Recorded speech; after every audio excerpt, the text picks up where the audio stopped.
Здравствуйте, компания Прогресс Авто. Краткий обзор мини-трактора Yanmar AF240. Такой вот к нам тракторочек пришел, самодельная кабина из Японии, зеркальца на ней, все как и должно быть, освещение дополнительное, все окошечки открываются, соответственно, реза, естественно, также есть. Вот, собственно, такой трактор. Поэтому начнем, как обычно, с шин, естественно.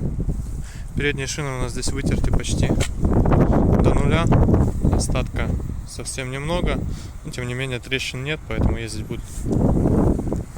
Шины задние также остаток небольшой, уже процентов, наверное, 30 ездить будут. Конечно же, никаких растрескиваний и подобных вещей критичных не существует на них, соответственно, работать будут. Японские шины очень долго в таком состоянии ездят. По косметике к трактору, я думаю, что претензий как таковых нет. Единственное, конечно, видно, что запескоструилось пластиковое остекление, если можно так выразиться, кабины самодельные.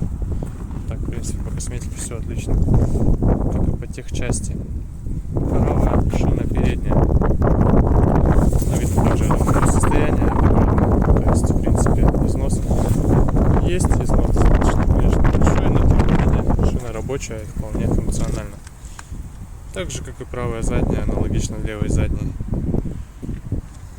Думаю, по шинам все понятно. Здесь износ как бы есть по шинам, достаточно хорошо они потерты, но работать будут долго и проблем не доставит никаких. Трехточечная навеска у нас здесь, естественно, с регулировкой гидравлической наклона горизонтального.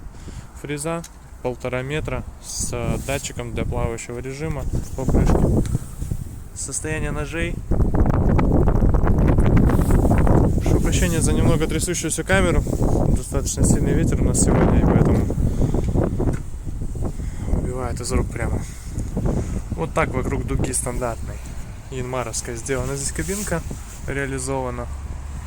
Ручки для входа в кабину непосредственно для того, чтобы держаться. По правой стороне от водителя у нас здесь коробка переключения передач, рычаг, регулировка положения фрезы, регулировка всех режимов работы трактора и навесного устройства. По левой стороне раздатка. Снизу вал отбора мощности, задняя передача очень удобно, понятное дело, отключаемый полный привод, блокировка заднего моста. Реверс. Одно из самых важных преимуществ данного трактора — это наличие реверса.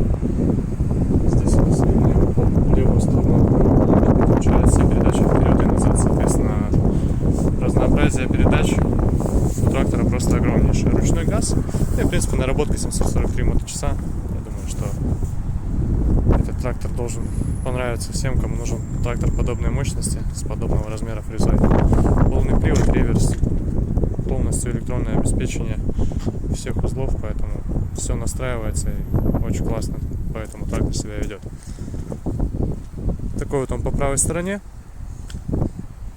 Приезжайте, будем рады. Компания Прогресс Авто.